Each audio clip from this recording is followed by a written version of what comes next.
Good afternoon and welcome to Orkney International Aviation Festival 2022. My name is Catherine Young and it's my pleasure to be hosting this session. Our speaker today is Professor Dugald Cameron OBE. Dugald is a man of many trades and is regarded as a renowned artist, industrial designer and aviation and rail historian. He is also an academic across Glasgow universities, acting as a professor at Glasgow School of Art, Glasgow University and Strathclyde University, but notably a senior lecturer, governing head of design and director at GSA. Dugald retired in 1999 and has since acted as the president of the Prestwick branch of the Royal Aeronautical Society and the president of the North British Locomotive Preservation Group, whilst being a visiting professor. Dugald's artwork often depicts vehicles such as trains, planes, submarines and boats, and his work is displayed at aviation and nautical museums across the UK, including the National Museum of Flight at North Berwick and the Royal Navy Submarine Museum. His artwork has been described as a historical picture that was never taken, and hence provides great value for learning and the documentation of past transport vessels, or as a visual aid of historic events. He was raised near Clydebank and obtained both a DA and a postgraduate from GSA, before subsequently working as a freelance industrial designer. During this time, he became involved in the design of the first commercial obstetric ultrasound scanners and contributed to a witness seminar on looking at the unborn, historical aspects of obstetric ultrasound at Wellcome Institute in London. He's worked for over 40 UK and American companies as an industrial designer in parallel with teaching. His enthusiasm for aviation and railway has led to Dugald being a leading historian in these topics. He has written and compiled a number of books on aspects of Glasgow's aviation and railway history, including Sense of Place, Glasgow Airport at the Millennium, and Glasgow Central, Central to Glasgow. Today, we will be joining Dugald for an hour's talk on aviation and the art of engineering.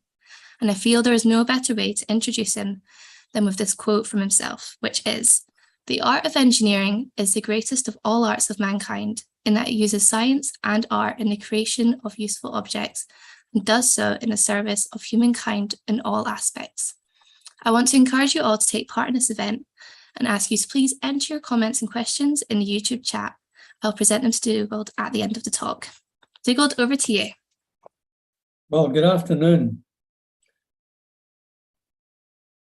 Good afternoon, ladies and gentlemen. This is a new venture for me.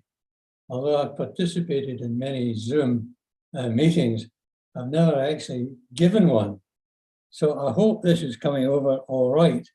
The art of engineering, to me, is the greatest art of mankind. Let's just cut to the chase.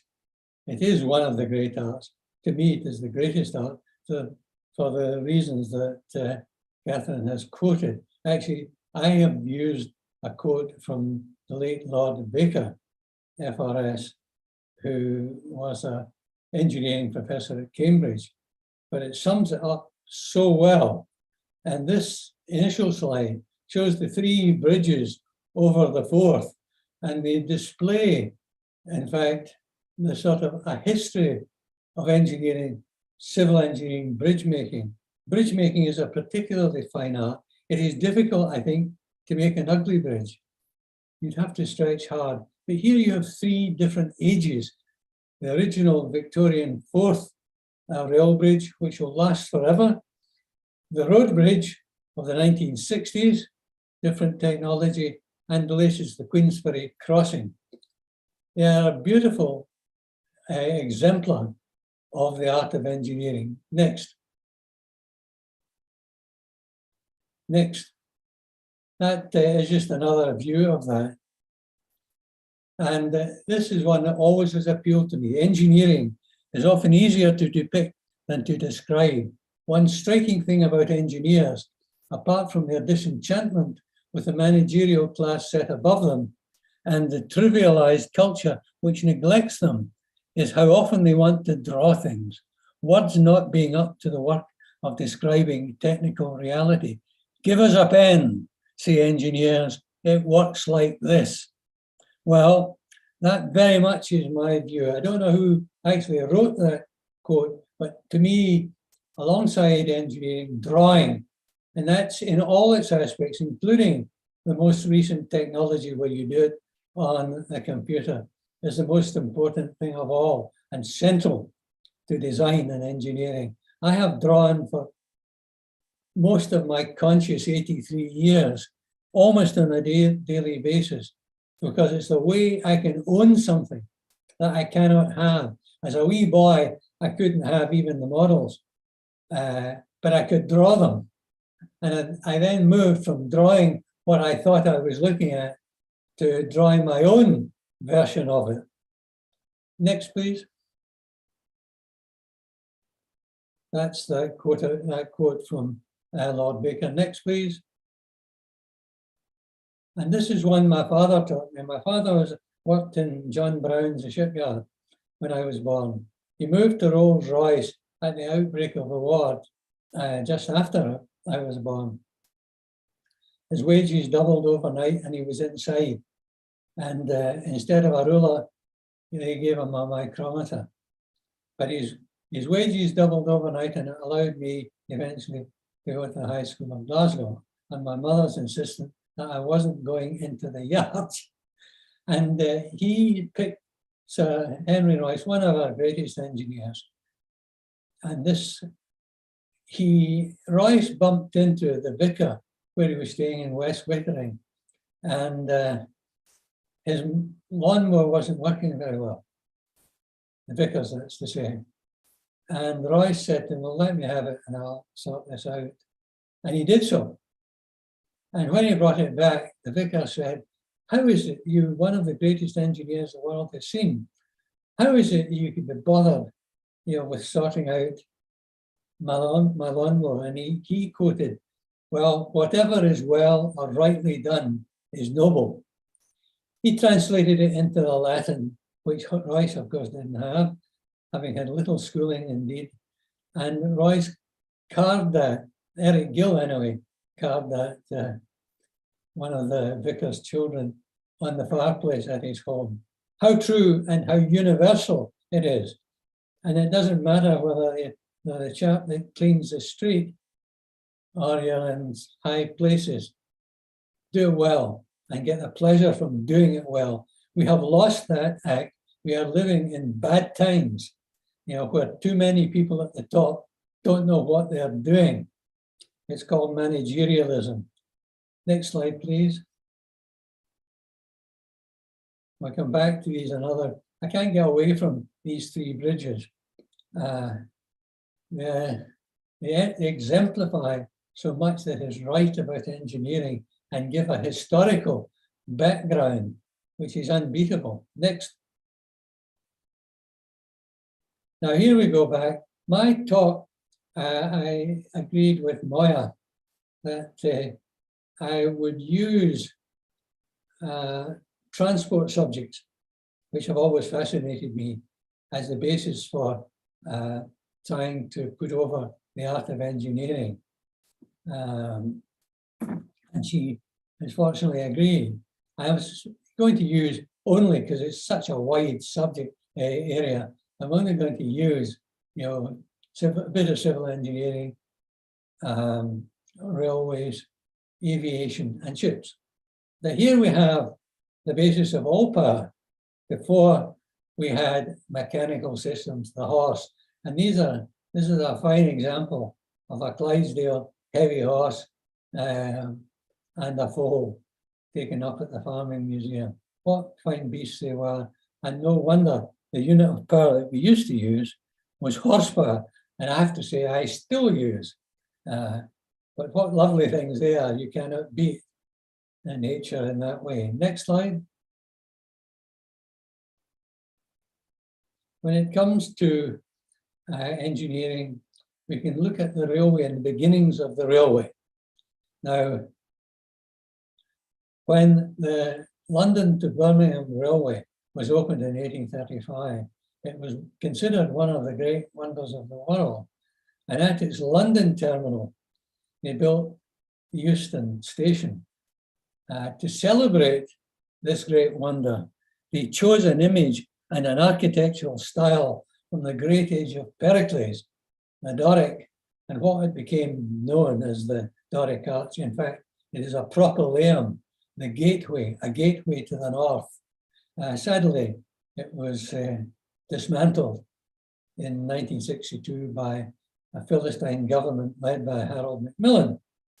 It's a great pity because it would have gone well with the new railway that was being built. There has been talk of rebuilding it. That, in my view, would be daft. It is gone. But it was a wonderful way of saying, here we have the greatest engineering feat of its age, and we will celebrate it by reminding us of the great age of Greece. Next slide. And there on the Clyde, just taken from the BBC near where the Waverley sails from, is one of the five, there used to be five, Titan cranes. And these were always featured on the cover of the instruction book to mechanosets. Now I was brought up in mechanosets, and fortunately now I actually have two number 10s. That was the holy grail, two number 10s. And you see almost in the background in the sky, a saltire cut out by two jet aircraft. Next, please. And looking at ships for a start, the good ship Waverley that I see passing in front of my house here in Skelmerley in the summer. And what a lovely thing a ship is. My father, I used to say as a wee boy, my father built the Queen Elizabeth and the Queen Mary. I understand now that he had a few thousand other people helping him. And what a fine ship she is, and what a lovely thing to sail on. Particularly, of course, her triple expansion steam engines. I'm not a religious person in any way at all, but I dislike it. But if there was such a thing as a creator, this is the way he meant the world to be powered by triple expansion steam. Next slide. And there they are. High pressure, medium pressure, and low pressure steam engines, compound steam engines. And they go slowly, and they're absolutely mesmerizing. And the smell of hot steam and oil is unbeatable. It's a pity you can't can it. I have a little steam engine, coal-fired, 3.5-inch gauge, and you get something of that with it. Next slide. And there, the little brass instrumentation giving the power pressures in the 3 cylinders. Next slide. And that's a Windermere steam launch, a lovely, elegant steam-powered launch, which you can take trips on, which my wife and I were doing many years ago. Next. And that's a a great addition to the steam launch, which is a Windermere steam kettle, which will boil water in seconds, really, and which you get your tea. Next slide. And they are Pride of the Clyde, the Queen QE2, the Queen Elizabeth II. I always wonder, and I wonder more now, how just ordinary human beings created could make such a thing. And with as my father told me, there was no great romance about the whole thing, with very poor tools, a lack of investment, which typified the Clyde. And yet human beings could make such wonderful things, such lovely ships. That was on one of our last visits to Greenock. A very lovely thing. And again, living on the Clyde where we see these ships, and now we see the great cruise liners. They are up to date, and I cannot say I particularly like the style, but I understand it. That to me epitomizes the fine art of shipbuilding. Next, please. And on to the railway.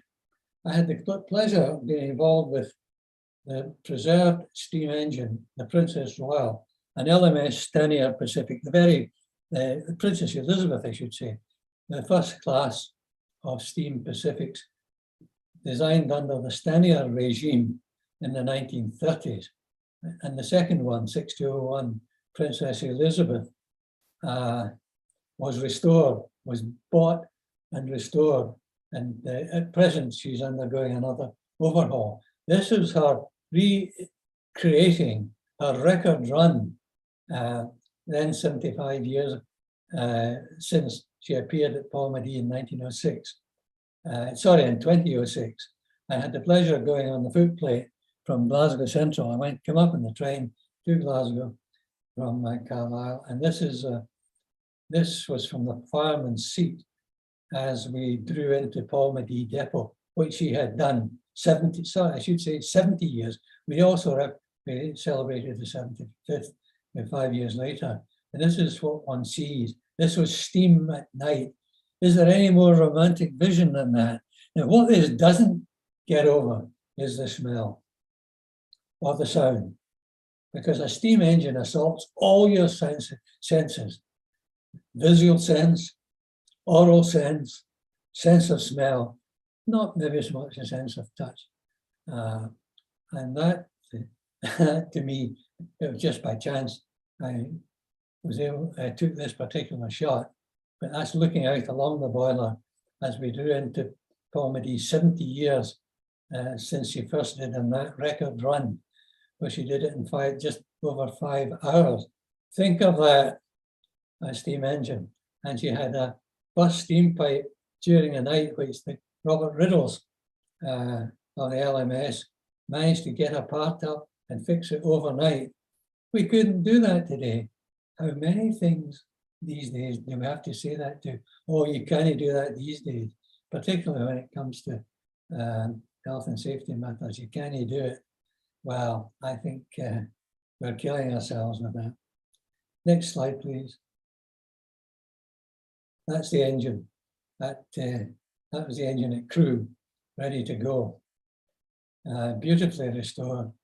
And you don't get the noise of her just quietly sizzling away and dribbling away, and the smell of the steam and oil. Hot steam and oil, as I've said with the Waverley, unbeatable. Next, please. And I spent a lot of time at the end of steam traction, and too late, I have to say, but still there was some. And this was an early morning shot taken from a distance of a freight train climbing Shap in Westmoreland, one of the great banks, Shap and Beattock, on the West Coast main line. And you don't hear her. She was going very slowly, and she was being banked up as it had to be.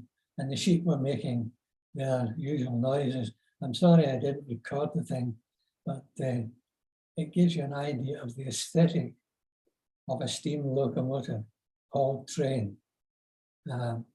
Next, please. That's a painting by my favorite artist, the late Terence Cuneo, a lovely man who was a marvelous artist, not given his due credit. And this was a Brunel on the Brunel's Great Western Railway, the broad gauge.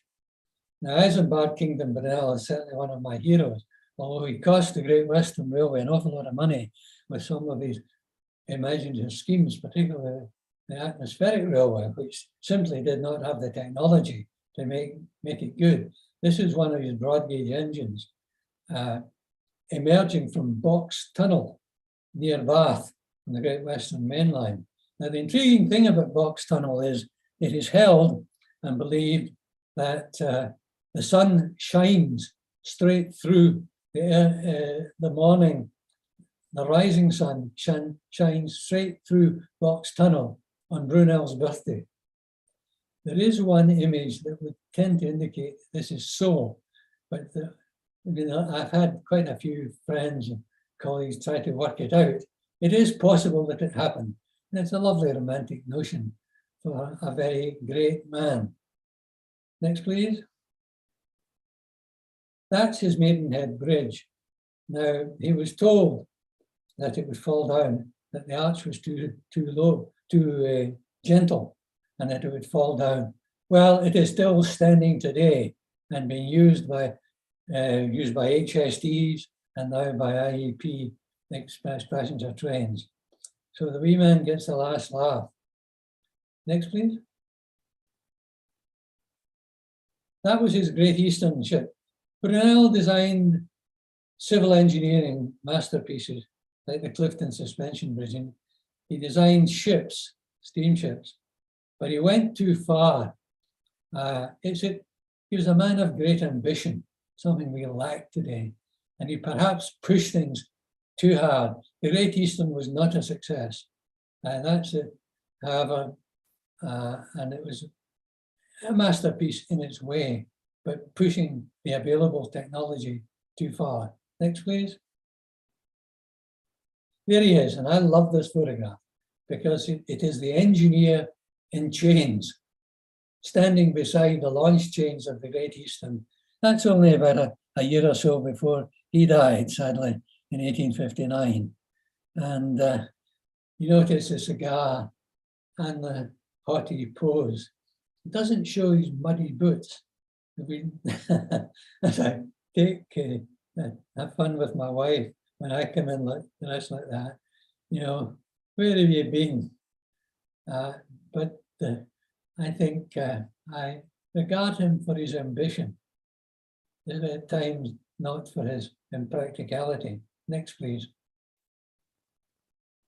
That was one of his successors as chief engineer of the Great Western Railway. Great Western Railway, or the Great Way Round, or God's Wonderful Railway. They were works of art. Note the polished brass dome, the copper cap chimney. That's a Dean single, William Dean's masterpiece. And that's a model of mine. I didn't make it. And that exemplifies in many ways the art of engineering. Everything had a purpose though. It wasn't just tarting up. Next, please. That's an Victorian engineering drawing of a single. And it's interesting to me how that drawing was done for a very practical purpose, to explain what the designer was meaning and what he wanted. The colors represented, the steam, the hot, in the fire tube, the hot fire in the firebox. The colors were added. The drawing was made, and what we now recognize as an artistic piece of work for good practical reasons, to explain just what the designer wanted. When I was designing things, the drawings I did had two purposes. One, I did perspective drawings, and I worked out how to do them. I was taught to do them in the Glasgow School of Art by my great teacher, Jimmy Goodchild, and also by Willie Drummond Bowen. Drawing, drawing, drawing was the theme in these days. And but drawings like that now we regard as something of an artistic enterprise, that's fine. Drawing has many purposes to explain to your customer what it is. I mean, that's how I got involved in designing the first production ultrasound medical diagnostic machines, because building the machine was running late, as these things do. And Kelvin Hughes and my good friend, the late Tom Brown, wanted something to show the client, to give the client some confidence that he was going to get what he'd ordered. They said, you can draw things. We'll draw it. And I said, well, yeah, I'll draw it, but I'm not going to draw it the way you're proposing to make it. Oh, he said, what about that? So I went out, and on the floor of his third floor flat in Mount Florida, we laid out the drawings, and I persuaded Tom to do it a very different way. That's another story, but he did it, and then we developed the whole thing. But drawing was central to it. Next, please. There's another. Nice, fancy. And again, please. Next. Now that's a design of a Stroudley locomotive. It is in the National Railway Museum's collection by William Stroudley. And he was always regarded as an artistic engineer. And you see the copper cap chimney and the brass and the very intricate lining. Now, it would take about 2 weeks at least to paint one of these things. And you may say, well, was that necessary? Well, it was necessary to express the wonder and the power of the railway. And that was before you had sort of PR and other sorts of people trying to kid you on. This was a railway at its finest, and the locomotives and the rolling stock made sure it looked like that. It was on a royal train, hence the crest at the beginning of it. What a wonderful thing. Next, please. But then later on, a British Railway Standard tank engine of the 1950s, that always fascinated me, the outside valve gear, Walshart's valve gear of a steam engine. And the polished, well, it was polished by the slide bars up and down going along, the crosshead going along the slide bars. But these always fascinated me as pieces of engineering. That's sculpture, real sculpture by any means. And of course, it does a useful purpose. Next, please. This is put in because it's my wife's favorite engine, the Stirling #1 by Patrick Stirling from Kilmarnock. And again, it's this is a single wheeler and a work of art in my view. Patrick Stirling was one of brothers. James Stirling was also a local engineer up here. Their father was a minister. Next, please, in Kilmarnock. And that's the Caledonian single, the famous Cali 123 at Oban, and behind it, Glen Douglas, the preserved glen of the North British Railway. And there's always arguments in local history societies as to just what exactly Cali blue was, what colour it was. There'll be no answer to that unless we can resurrect the foreman painters of St. Rollock's. She, of course, lives in the Riverside Museum in Glasgow, as does Glen Douglas behind her. Next, please. What a lovely, elegant engine. My own picture of Barracan, who was one of the Kelly 460s and was used on the Gourock line. And this is on, as I see it anyway, on the Gourock timetable. But I think it was the Galatea, the steamer behind her, and an Alistair. No, sorry, it's not a good bogey behind her. The beauty about painting is you can paint, as Catherine said, the pictures that were never taken. And of course, a model could be the same thing. Something's gone funny with my. Excuse me a minute while I get rid of this. I can't get rid of it.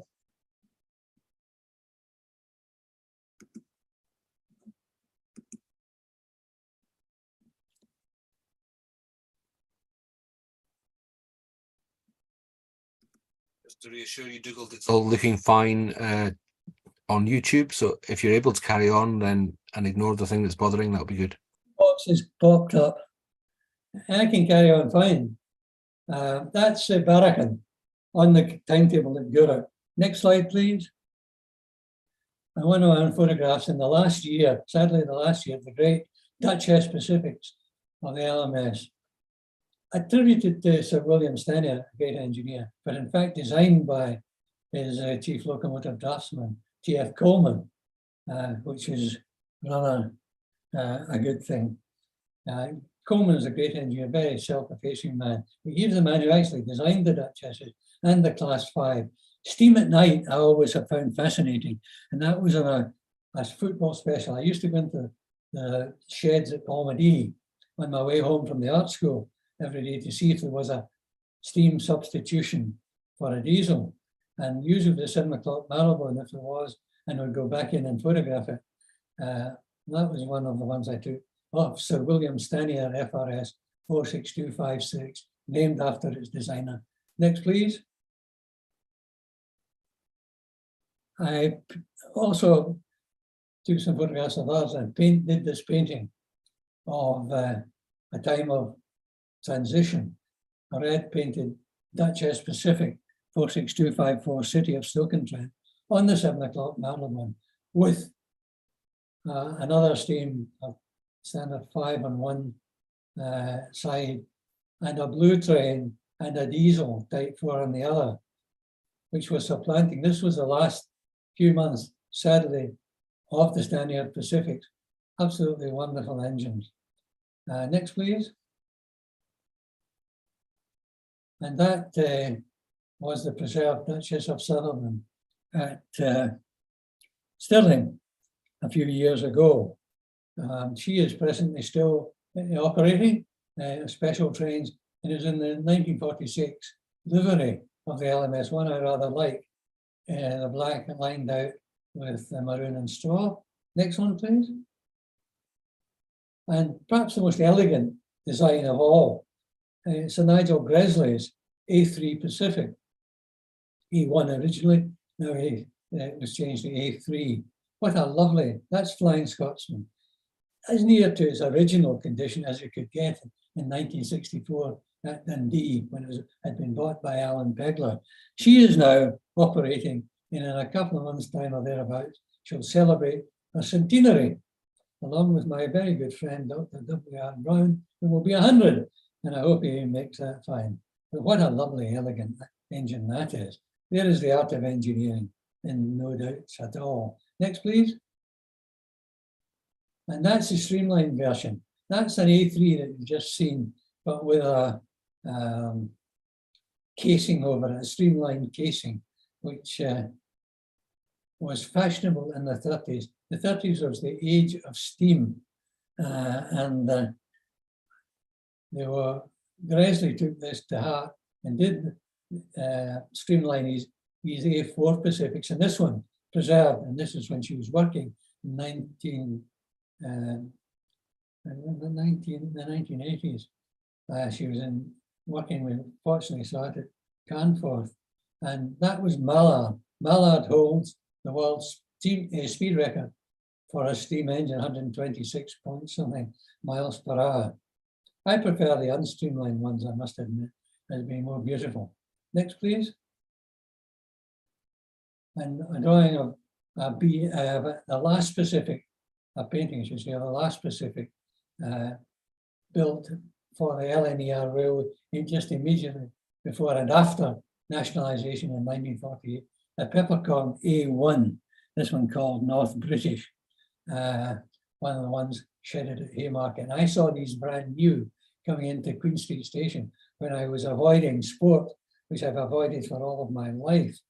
And I was so bad and useless at it, no one noticed the fact that I went to Queen Street Station, platform 5, to see the North Britain come in. And in 4 weeks, one after the other, the last A1 Pacifics came in on that train. I desperately wanted to paint it in at night. Next, please. And that in some 20 odd years ago now, a group decided to build from new a new A1 Pacific, the 50th Peppercorn Pacific. One had sadly not been preserved. The last one was St. Uncle. She wasn't preserved. And this group, the A1 steam locomotive, decided to build one. What a marvelous, ambitious idea for a group of enthusiasts. Now that's what you need. The civilized world is made by enthusiasts, eccentrics in the pursuit of excellence, and they will not be deterred by all manner of bureaucratic nonsense and obstruction. And the A1 people fortunately got quite a bit of help. And in 2008, she was complete. And the then Prince of Wales, now the King, named her at York, and she is now just finishing an overhaul. I went to Aberdeen behind her last year with my wife. How wonderful it is to sit in a proper coach and have a meal, have your dinner, and hear an A1 barking away. Next, please. I mean, I do want to make this point about enthusiasts doing what officialdom simply couldn't conceive of. The people who know, the problems, there are too many of them. Our society has too many referees and too few players. It's like playing a football match with 10 referees working. But my good friends in the A1 Locomotive Society were not to be deterred. And that's a tornado, as she's called, coming through Cambuslang. They are now in the final stages in many ways of building a Cock of the North, a P2, a Gresley P2, which will be the biggest engine preserved. And they're building it from scratch again at Darlington. It's a wonderful achievement. And the A1 people, particularly David Elliott, the chief engineer, should be given full credit for doing that in the face at times of obstructions and a lack of enthusiasm. They are great people. Enthusiasm, eccentricity, and the pursuit of excellence is what makes the civilized world civilized. Next, please. That's our bits of tornado whilst it was being made. Aren't they lovely things? That's the big end in the middle with the brass and the various other bits of metal that you need for a big end. But they're works of sculpture, so far as I'm concerned, and much more so than the sort of conceptual claptrap that pretends to be so these days. Next, please. And this is to show where engineers go slightly crazy. English Electric built in the 50s a very, very powerful diesel engine called the Deltic, using two Deltic engines which were used in for marine use. And they put this into a diesel to go on British Railways to sell it. Eventually they did sell 22 of them for the East Coast Main Line, and revolutionized because it was a much more powerful engine, 3,300 horsepower, than was being built for BR. But how do you come to tarting it up in this sort of rather silly way with a moustache in the front and speed lines? These are unfortunate. This is what happens when engineers go artistic sort of consciously, and rather than letting the thing speak for itself. That's my only critical comments in this chat about engineers. Next, please. That's once an industrial designer had a go in it, and they sort of sorted out the colours of it. It's a very deep, the body shell is very deep. So it's tried to make it look a bit less so. And that's the Deltic on the Flying Scotsman. Next, please. And this is one of the great trains we have ever made, the HST, the high-speed train, designed by Terry Miller and industrial design by Sir Kenneth Grange. And that's coming into a fine station, York Station. The HSTs were a marvellous design, and were used originally in the Great Western Main Line, and also on the East Coast Main Line, and then in others, Midland, subsequently. And they're used actually today on ScotRail between Aberdeen and Inverness, Edinburgh and Glasgow. And there is nothing wrong with them. It's nonsense to say they're old trains. They've been refitted. and they are far more comfortable than the IEP Class 800s. Next, please. And I had the pleasure of persuading Glasgow City to bring back a Class 15F steam engine built by North British, the greatest builder of steam engines in the world at one point. A Class 15F, 204 were built in Glasgow and a few more elsewhere for the South African Railways, designed by a chap who, Watson, who had been at the Royal Technical College in Glasgow. And I felt it was one of the finest steam engines that had ever been produced. A very simple steam engine, a 482 mountain class. And fortunately, good friends in the museum agreed with me. And we managed to buy and have transferred back to Glasgow this particular one, number 3007. That's been loaded on to the ship Diamond Land in Durban. And she sits in the Transport Museum today as a tribute to the 28,000 steam engines built by North British Locomotive Company in Glasgow, springboard built for the world. Next, please. That's from the cab of the 15F. And the cab of a steam locomotive is a wonderful amalgam of copper and brass and steel, but with the engine and steam, of course, the smell and the noise and all the rest of it. Next, please. That's the front of her with an antelope. I'm so pleased that this was able to be done. And she sat in George Square, Glasgow, when she immediately came up.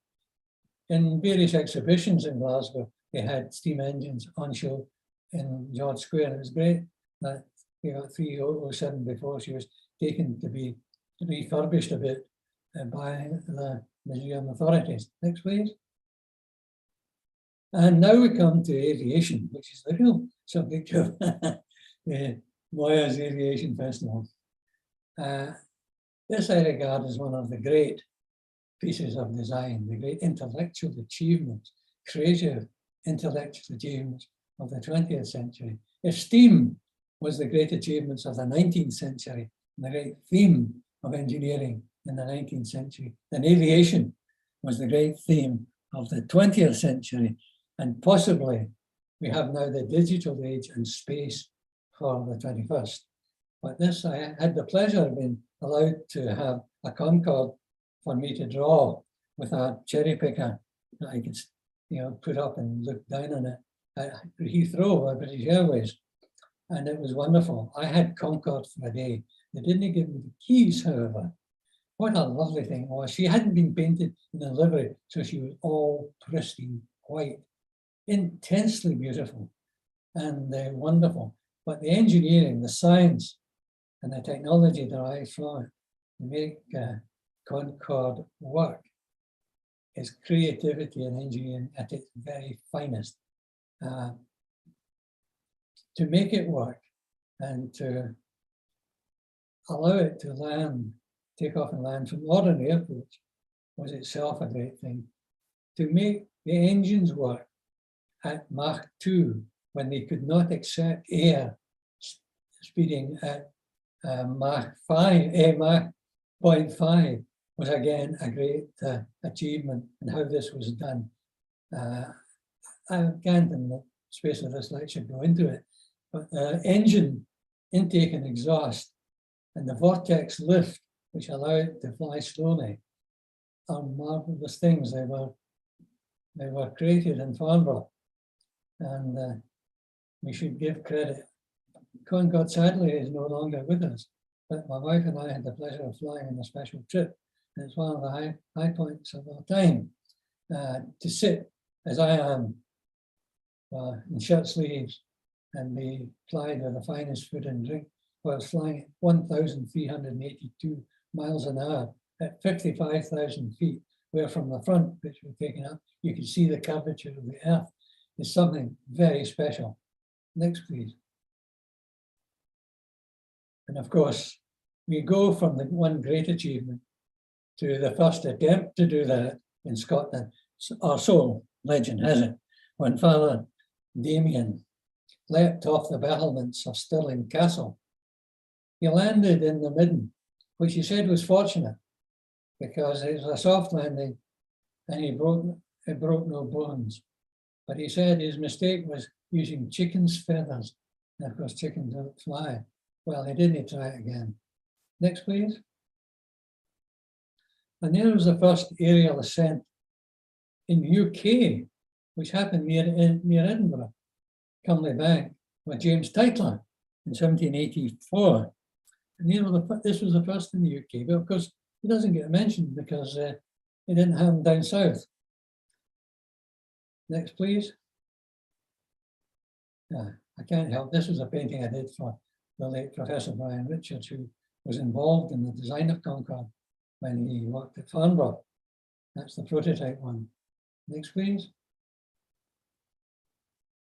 That shows you 66 years between the Wright brothers' marvelous flights in the 10:35 a.m.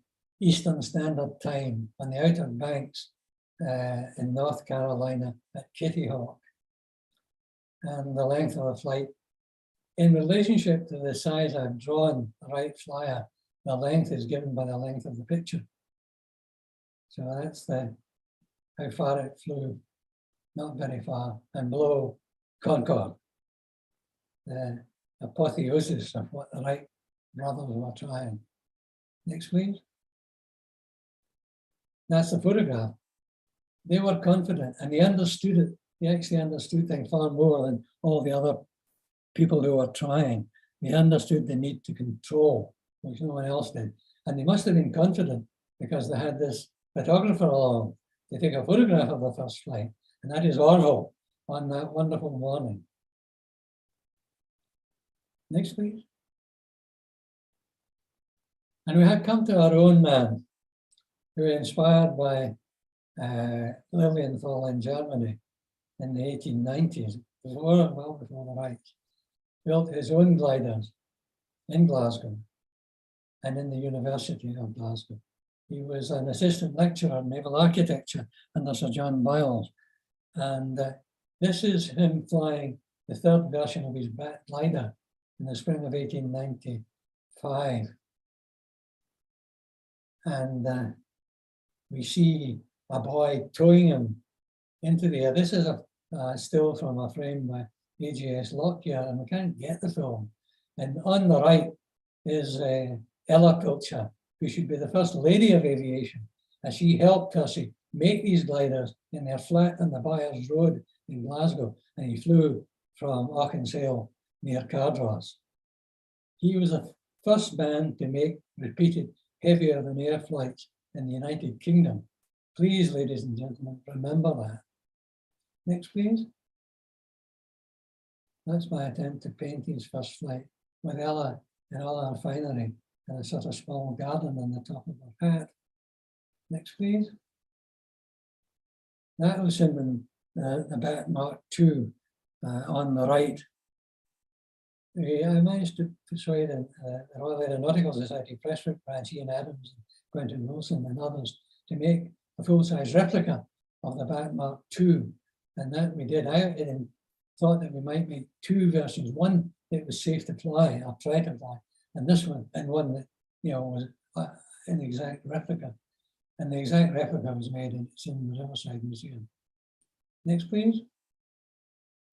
And this is a composite as commissioned by Boeing to do a picture for them as they were doing things with the Advanced Forming Research Centre of the University of Strathclyde. And this is my composite picture. I'm not very happy about such things when it shows events in the history of Scotland's aviation and Boeing's latest thing at that time, the Boeing 787.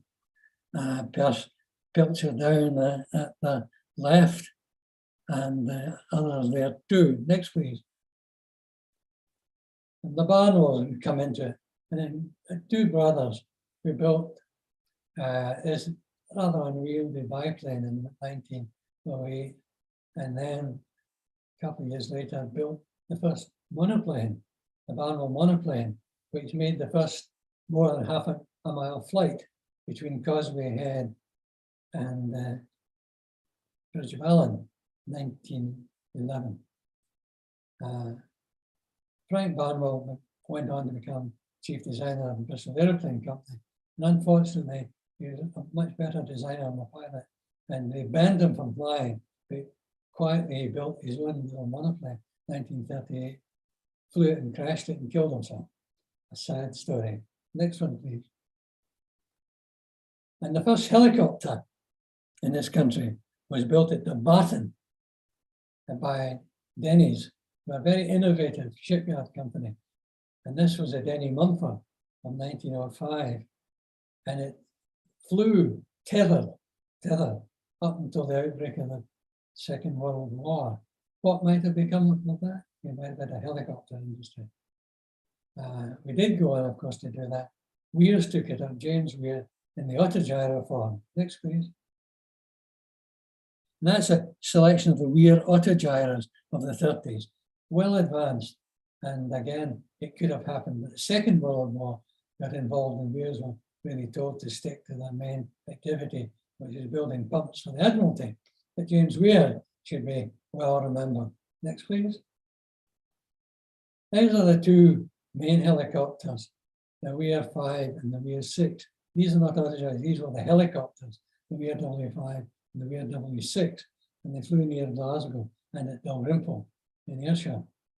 So Weirs have a big part to play in the history, and we recognise them too, I hope. Next, please. But 602 Squadron was formed 1925, the first of the Royal Auxiliary, what became the Royal Auxiliary Air Force. And this is one of my favourite aircraft, the Hawker Hart, the beautiful Hawker Hart. There's a series of 5 Hawker biplanes like that. And this is one of 602 Squadron in the middle 1930s, flying over the Firth of Clyde. My house is right in the background, away in the distance, you can't see it. And the Royal Air Force Museum have a wonderful example of this. And some years ago, I was visiting, as I do every time I went to London, and one of the attendants came and said, "Excuse me, sir, did you fly these?" I said, "Very sadly, I did not."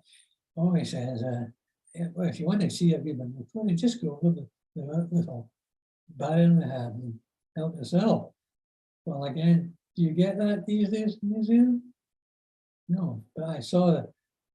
The best I could do, I experienced it, I sketched it and drew it and painted this. Next, please. And of course, this poses a big question. Spitfire, a warplane, very beautiful by conventional or any standards. Now, let me pose a question to the audience. Can a warplane, a means of killing and destroying things, can that be a beautiful object? I'll leave the question hanging. Next, please.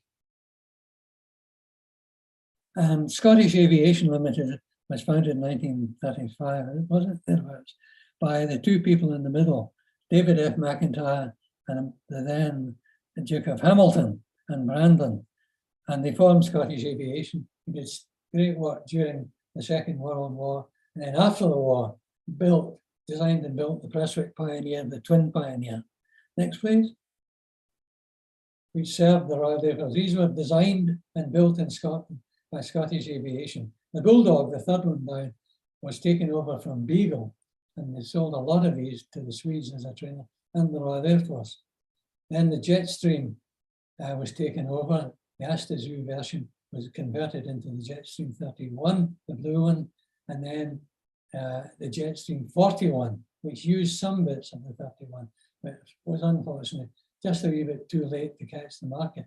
But the Jetstream 31 and Super 31 sold a great deal, almost 400 throughout the world. The 41 is the last complete aircraft to be designed and built in Scotland. Although what started off in Scottish Aviation is now Spirit Aviation, who build a great deal of parts for Boeing and Airbus. Next, please. Here's the prototype 31, beside that other great product of the Clyde. QE2. Next, please. And we, of course, had a great aero engine capability in Scotland. The Merlin engine was built for the Spitfire and so many other aircraft during the war. And then the jets. This is the Rolls-Royce Tay, which was designed and built in Scotland. And the three people very much involved, Keith Bradshaw, Norman Wilson, Sandy McFarlane, who were the designers of the Tay engine. And that, unfortunately, no longer is the case of the Rolls-Royce. Still maintain a presence at Inchinnan. Next, please. That was at some point the bits that were made by Rolls-Royce. Next, please. Isn't that not a beautiful thing? That's a turbine blade, a cool turbine blade, the hot bit of the engine. To me, I've often wondered about mounting that up, making up some pretentious claptrap, art speak, and submitting it to an exhibition. But that, of course, is the product of mathematics and of fluid dynamics. Fluid dynamics in many ways is, in fact, applied mathematics. But what a beautiful object that is. It's only about that size. Next, please. And there's the compressor blades. Again, a very beautiful thing by any manner of means. A lovely thing. Next, please. And then we come back to the Spitfire 602 squadron that distinguished itself, 602 City of Glasgow squadron, along with 603, the City of Ipswich squadron. They distinguished themselves in the Battle of Britain. And they just got their new standard quite recently. 602 was like all the auxiliary squadrons, was abolished in the spring of 1957, but it was re-established as a support squadron, not a flying squadron, in 2006, and still exists. Next, please. And here we have a computer iteration of the inboard section of an A380 wing, the A380 Airbus wing, the giant one, which is built at Presley, and shows another form of drawing still to explain and to make. But of course, you can take the computer drawings and use them in computer-aided manufacturing. So you go from drawing to making things these days, but drawings starts it off. Next, please. And there's the real thing. Next, please. What a lovely thing this is. This is a quickie. Buck Rutan, a great designer in California, wanted a quick way of making things. And he sort of created this way of glass fiber foam and glass fiber to make these. It's a tiny little aircraft. But again, a very beautiful thing. And because it was so tight, I mean, Rutan was using the laws of physics as hard as he could. And this is a very nice one. Next, please. Now look at that. This was Boeing's entry, or somebody, that is Boeing's entry for the JSF, the Joint Strike Fighter aircraft, now morphed into the F-35. Next, please. And that was Boeing, Lockheed's one. Now, which one would you choose? They're both rather ugly, but certainly I think this one. Next, please. And into space. Strathclyde University created a space school, which took a number of fifth-year pupils from Scottish schools, about a dozen of them, and ran a space school. And NASA were part of it, in the space port at Houston played a part in it. And we had a number of noted astronauts came over to participate. And two of the bright sparks got going to Houston. And it was a marvelous experience and a marvelous idea. And I was commissioned to do something which sort of celebrated the 10th anniversary of the space school. So I chose as a centerpiece the spaceship Endeavour, which took the Burns book into space. And up top left was Professor Colin McInnes, who devised solar sailing as a means of traveling into the farthest reaches of the universe, and various other things. And of course, Pilcher was at the end of it, and the young people at the bottom. Next, please. And that, in fact, is Scotland, India in the middle, from the International Space Station. Next, please. And that was my picture sent to the ISS, electronically, of course, with the astronaut Scott Hadfield. So although the real thing couldn't get anywhere, wouldn't get into the space capsule, the image was. Next, please. That's called solar sails. It's used sort of power particles, solar particles, to create a sort of power plant, as it were, for traveling in space. Next, please. And this came on with this is a Bristol fighter designed by Frank Barlow. I think I meant to put this on earlier. This was designed by Frank Barlow from Stirling, and it was one of the first aircraft to fly to make a sortie on the birthday of the Royal Air Force in 1918. And we celebrated the 100th in 2018, but it was one of 22 squadrons, Bristol fighters designed by Frank Barlow, that made the first 22 squadron, the first sorties on that day. Next, please.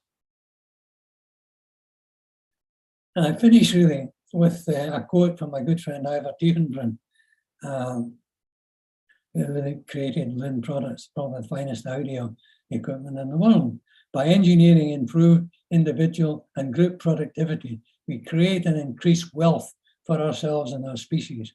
So I would ask you to reflect upon the fact that if there were any single discipline, practice, or activity without which we could not imagine sustaining a rich life, it would undoubtedly be engineering. Nothing has a greater importance or is more fundamental to what we are and our future. To discover the art of engineering is to live and shape your life to the full with intelligent and productive actions, and to shape and touch the lives of others. Ivor Tiefenbrun.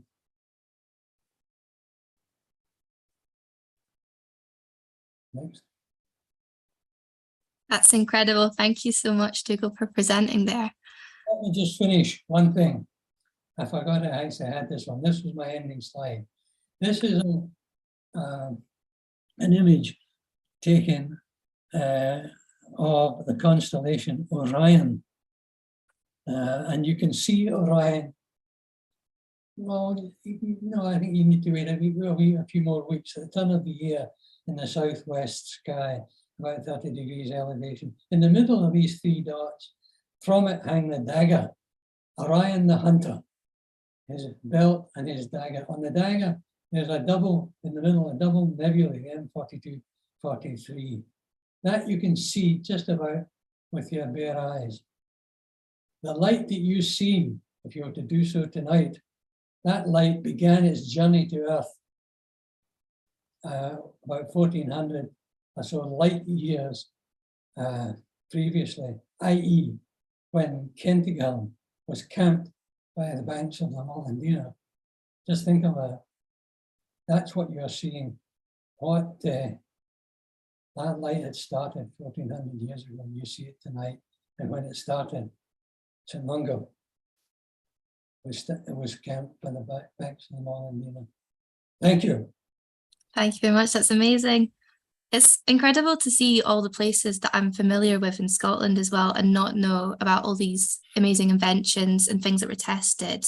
Like, I have been to Stirling Station so many times, everywhere, Dumbarton. I'm actually based on the Clyde as well. And I feel like there's not enough education surrounding shipbuilding at the minute. Do you find that within the local museums, such as the Riverside Museum, is there enough education on that? It's graceful. We have not chosen not to celebrate it. I was involved in the beginning of the Riverside Museum. It was taken over, unfortunately, by others. And it is a shame to Glasgow that we do not recognise the engineering and shipbuilding. Mm. None of the original ultrasound machines languish in a museum. No one is interested. Millions of women throughout the world benefit from what was created by Professor Ian Donnell and Tom Brown. I played a very small part as a student in the School of Art, final year student, a very small part. And we don't want to know. No wonder we are in a bad way.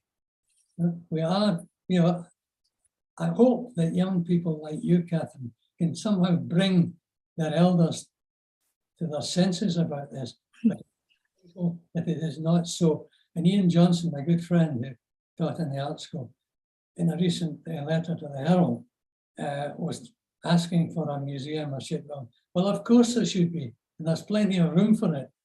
Our museums have been taken over, you know, by those who are not passionate or interested in what they're actually curating and whatnot. And it's very sad to me. I'm 83, so I can shoot my mouth off about this and won't do it. And I hope to live a wee bit longer and be able to continue this particular theme. Absolutely. So what were your opinions on the new Riverside Museum design by Zaha Hadid then when it comes to the space and form that it gives for all the other transportation vehicles in there, because it's so different from the original museum? Well, what you need, of course, is a big, huge space. But the council at that time were a bit infected by the fact that the Guggenheim at Bilbao was a signature building for Hungary. And people, they thought we should have this in Glasgow. So we needed you know, a building like that. And I was a member of the committee that chose Zaha Hadid. And hers was by far the best solution. And it is you know, it's a striking building. But I think that the objects have had to fit themselves to the museum and not as it should have been the other way about. And I think that the team that actually fitted out the museum didn't get it quite as they should have, and did not, although I shouted out about it, do the ship models justice. Mm. And Yeah. it needs, I was highly critical. I got a hell of a, I fell out with the Riverside. We've fallen back in again, I think, and I hope so, because they're good people in their way. And I think a lot of people enjoy the Riverside Museum, but it is not what it could be, and it doesn't represent Glasgow at its finest and best, and it could do and should do so. Yeah, I think I agree with that. And we've got a question in from the public. So this one is, you said it's hard to build an ugly bridge apart from the free bridges across the Forth. What do you think is the most beautiful bridge you know of, and why? I don't mean the three bridges of Forth, I think they exemplify. Just repeat the question, please. So what do you think is the most beautiful bridge you know of, and why? Well, there's the one in France, the Blade, which was started up by Norman Foster. I think that's a very beautiful thing. I mean, it's designed by engineers, but Foster did I think it was his idea. It was to do the Blade.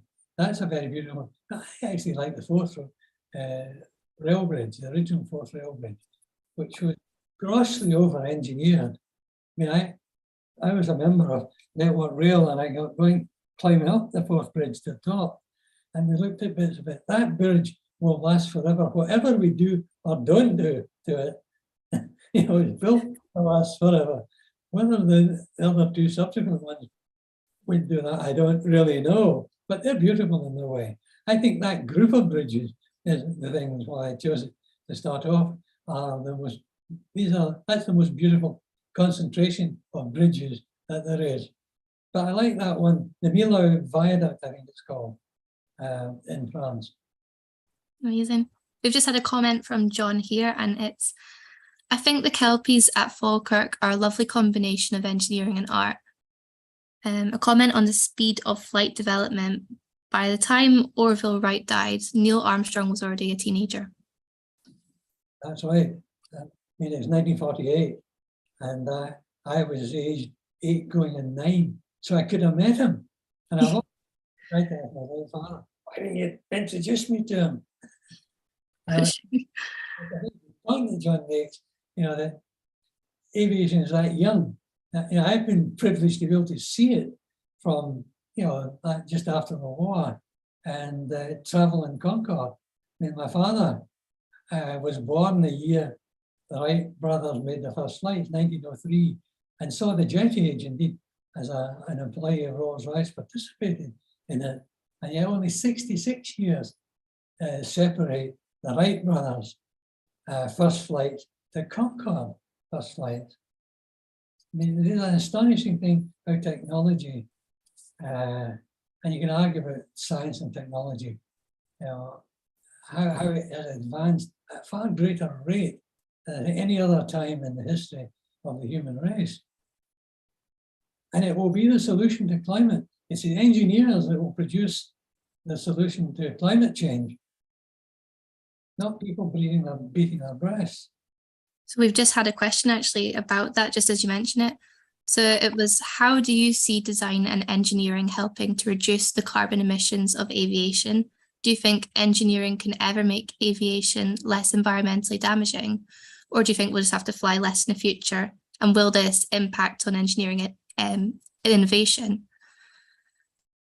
Yes, it's a good question, but in fact, engineers are already designing and building electric-powered aircraft. There's talk of hydrogen, but there's a lot of, the little aircraft that I lust after, people still use as an electric engine. You get a version of it with an electric engine. It's a very beautiful little airplane. And it can give you an endurance of an hour and a quarter. So engineers are the solution, of course. It lies in engineering as we phase out fossil fuels, but it will happen. Necessity drives these things, and it will happen, but we'll equally have to deal with the consequences, even if we do reach the targets that we seek, 1.5 degrees, 1.50 degrees. Even if we do reach these, we will still have to, we'll have to deal with the consequences, the floods and whatnot. And we'll deal with it. And I have no doubt about that. Absolutely. Do you have any role models that you look up to in the world of aviation? Well, I've been privileged to sit at the feet of quite a few in the Royal Aeronautical Society press ring. My good friend John Hope, Ian Adams, and a number of others, people who actually designed, built, managed aeroplane making. So I put them forward, but as a people that I could meet, culture, as he tried, Brunel, because he had a vision, and which the technology didn't allow him to go. But he tried to extend, he didn't accept. The most dangerous thing to us in terms of a civilized, rich life is conventional wisdom, which doesn't do us any good. We've always done it like that. Yeah, that's the killer. Forget it. I remember trying to work as a young industrial designer, freelance work, and I was constantly being told by engineering firms around Glasgow, my son will see me out. I don't want to design anything better. And even those that did say, okay, let's have a go, you were too late in the product cycle. There comes a point where no matter what you do, you're going to go down the crack. And I've watched this, sadly, great firms go down the crack. Management, and then if those who managed the flight shipyard had gone to Japan and Korea to see how chips could be made, manufacturing, shipyard manufacturing capacity, a proper one. Why didn't we build cruise liners? You build them at great, might have had to shift the railway. But so what? There's no vision left. So William Lithgow, I think, had a vision, but he didn't get anywhere. And we sadly let it go.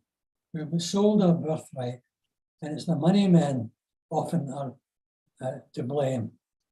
You shouldn't be making money out of money. You should be making money out of making things. Making things, I could add, is the real art. You know, is one of the real arts. Making things, because as I said, as we came into this presentation, that's what serves us well in terms of a civilized and long and productive life, and one that doesn't screw up the environment. So what would you say to young engineers coming into like industry right now, facing Glasgow's, I wouldn't say lack of infrastructure, but you know, there's not as many companies as there was back then who are producing such amazing innovation engineering products and things like that? Don't give up. There are people out there who, in the institution of engineers and shipbuilders, who know what to do. And I think join the institution of engineers and shipbuilders and get access to it, and access to their lectures. Because there are plenty of people. And they actually say, badger your political representatives to waken up a bit. Scotland could be a very great nation. Its birthright is in engineering. And I would like to see Holyrood. How many engineers are there in Holyrood? Not very many. Good point. Where are the engineers? It's engineers that solve the problems. I'm being hard to many of my good friends who are accountants and engineers, but they know my feelings, and many agree with me that this is the case. I think the Parliament has to waken up to the business of making things. Now, we made a terrible, terrible example, of course, of the two ferries. Disastrous in every way. And that exemplifies one thing that I mentioned earlier on. We have been run, and this includes the civil service, by people at the top who don't know anything about it. That is the thing. I keep on bumping into it. So don't give up the young people, because there's all to play for. I know there's quite a few students, the product design engineering students, some of my own who reached high places in the engineering. I just did lunch recently over from the States with one of my students of the 60s, Tom Scott, who was retired as Director of Advanced Engineering of Ford. And there's quite a few people from the product design engineering class, and they will be doing it, but they're not doing it in Glasgow, and that is a sad thing. Some are, I should think, and they need support in every way. It's not a good answer I'm giving you, because there isn't any easy answers I can see, but they need to make their voices heard. I certainly tried to do that with mine, and was regarded by one person as a bloody nuisance. That was the best accolade I've ever had, because I was actually trying to push something the way I thought it should go. Perfect. You mentioned there a wee bit about the fact that you sent up the joint degree with product design between GSA and Glasgow, something which I'm quite familiar with myself, being a civil engineer and architect between the two universities. So why did you feel a more creative approach was required to this discipline, and what has been the benefits that it's brought in over the years? My reason for doing it was, as I said, I felt that engineering, particularly in universities, had become an abstraction of the real world. Sir Graham Hills, the late Sir Graham Hills, had made a comment which was sort of half in jest. Never mind whether it works in practice, does it work in theory? Like, having a go at the engineers. No, it's actually true. Unless you understand the fundamentals of how things work, you'll never be able to do with something. You expand it and exploit it. And I felt that the product design course that I was running, and indeed studied under, there wasn't enough. It was my father actually who said to me, "But you guys don't know anything about it." And that rather stuck with me, that he was probably right. I wanted to know about a lot of things. I mean, able to sit at the feet of many engineers, I was able to pick up bits of it. And I thought, well, I wonder if we could combine the two. We've got a lot of experience in teaching product design. That was something the universities found difficult to accept, because it would have gone to Strathclyde and Glasgow, but the Strathclyde people, very good people, I may say, said, how do you mark this subject? How do you mark it? There's an academic approach to it. How do you? I said, well, we do it. And I explained the consensus of informed opinion knowledge, but they wouldn't accept it. However, Professor Brian Scott of Glasgow did accept it. And in 7 months, we had it up and running. Now, you could not do that. There's committee meetings and all the rest. Brian and I talked about it. He got it through his Senate, NEMCON. I got it through the Academic Council. I was head of the design school at the time. So I didn't have the power. And I had a good director, Tony Jones, who backed it.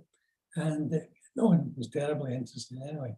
I could do what I wanted to do. But the important thing is I didn't want it to be a funny engineering course. I wanted it to be accredited by the professional organization, the Institution of Mechanical Engineers.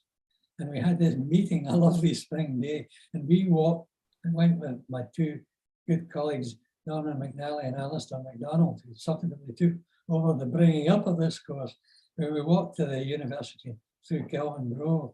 And I thought, what are we going to meet these old guys from the Institution of Mechanical Engineers?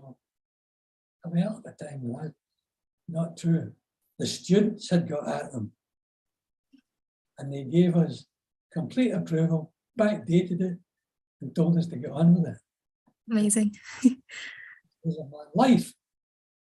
And Alistair, of course, and Norman took it over from me when I became head of design and director, and Alistair took it over him. That's Professor Alistair McDonald, Professor Norman McNally.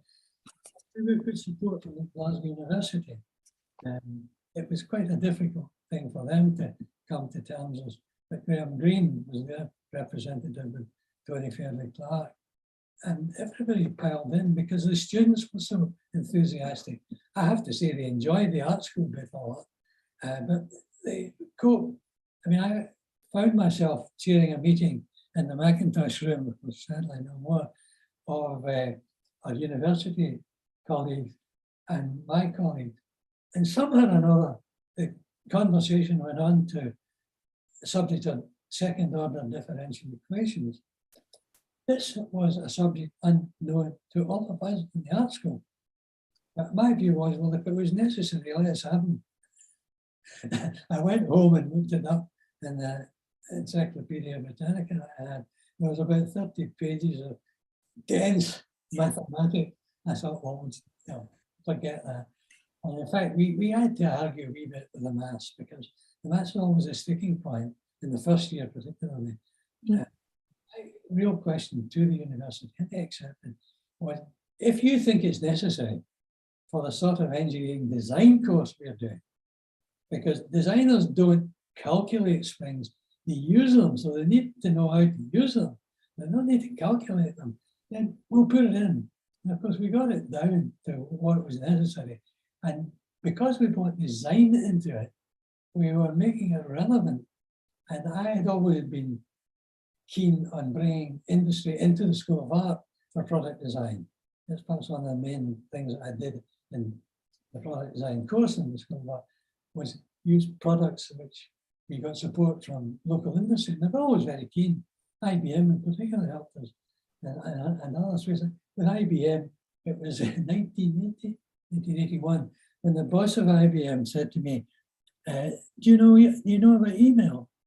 I said, what? He said, oh, email. He started to tell me, I said, no, I don't know about it. So I said, can you tell us about these things? Can you recommend somebody from IBM who introduces into this world? And he did. And it was very good. And of course, we found out gradually. I mean, I did, it was a joke that I never used a computer in an office, and my teacher did. And then when I retired in 1999, my wife said, I'm not your secretary. So walking through John Lewis one day, I saw it. We bought Mac computers because Norman McNally was keen on them. And also they were the best from a visual point, from doing visual things. And that, no longer, I think, is that really the case. So I bought this wee Apple Mac, wee toppy one, and began to find out all about it. And as you can see this morning, this has been another learning experience. Because although I've participated in Zoom, I've never actually given a talk in them. Well, you've done an incredible job today, so well done, and thanks so much for joining us. I better move on, I'm afraid, because we've gone a wee bit over time. So thank you very much. I'll move on to... I'll just leave the meeting. You just turn your camera and mic off, and I'll just read out the next bit. So thank you to everyone who attended this event today, and a big thank you to Howie Firth and the Orkney International Science Festival technical team for allowing this event to happen. So a wee bit of festival housekeeping today. If you missed the previous 2 talks from the Aviation Festival, don't panic.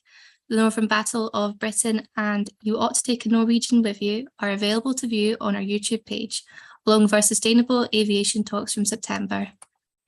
Next year is the 90th anniversary of the first passenger air services to Scotland, or in Scotland, sorry. The Midland and Scottish Air Ferries Limited were the first to run a flight from Renfrew to Campbelltown in April 1933. This service is the longest running and continuous passenger air service in Europe. It's also the 90th anniversary of the first air ambulance flights in Scotland. The Orkney Aviation Festival plans to highlight these important events next year, so keep in the loop by checking the Orkney International Science Festival website for details at oisf.org. If you've enjoyed the festival, don't forget to like us on Facebook, Twitter and Instagram, and follow our YouTube channel. You can keep up with all the things that go on throughout the year out with our major festival events. Thank you very much and goodbye.